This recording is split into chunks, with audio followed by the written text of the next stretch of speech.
ഒരു high protein breakfast ഉണ്ടാക്കിയാലോ? അതിന് 2 മുട്ട ഹാഫ് ബോയിൽഡ് ചെയ്തെടുത്തേക്കാണ്.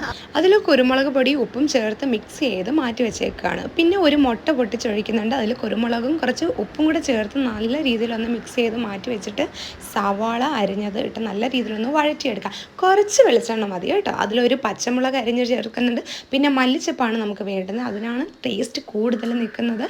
അപ്പോൾ മല്ലിച്ചപ്പും ചേർത്ത് കുറച്ച് മുളക് പൊടി, മല്ലിപ്പൊടി, കുരുമുളക് പൊടി, അതിൻ്റെ കൂടെ തന്നെ ഗരം മസാലയും ചേർത്തിട്ട് നമ്മൾ ഈ ആദ്യം വെച്ചിരുന്ന മുട്ടയുണ്ടല്ലോ അതും ചേർത്ത് ഇളക്കി ആ മസാലക്കൂട്ട് മാറ്റി വെച്ചിട്ട് പാനിൽ കുരുമുളക് പൊടിയും ഉപ്പും ചേർത്ത് വെച്ചിരുന്ന മുട്ട ഒഴിച്ച് ഓംലേറ്റ് ആക്കി അതിൻ്റെ മുകളിൽ തന്നെ ചപ്പാത്തിയും വെച്ചിട്ട് അതിൽ നമ്മൾ മസാലയെല്ലാം ചേർത്തിട്ട് ലാസ്റ്റ് നാരങ്ങ നീരും പിഴിഞ്ഞൊഴിച്ച് ഇതേ റോൾ ചെയ്തെടുക്കാമെങ്കിലും നമ്മുടെ മസാല എഗ് റോൾ ഇവിടെ റെഡി ആയിരിക്കുകയാണ്. അപ്പോൾ ഞാൻ അതുപോലെ തന്നെ ഒരു ചപ്പാത്തി എടുത്ത് ഒരു ഓംലേറ്റ് ഉണ്ടാക്കി ഞാൻ അതേപോലെ ഫസ്റ്റ് കാണിച്ച ആ ഒരു മെത്തേഡിൽ തന്നെ മസാലയും ചേർത്ത് നാരങ്ങ നീര് ഒഴിച്ച് റോൾ ചെയ്തെടുക്കുന്നുണ്ട്. അപ്പോൾ ഇത്രയേ ഉള്ളൂ. സൂപ്പർ ടേസ്റ്റിയാണ്.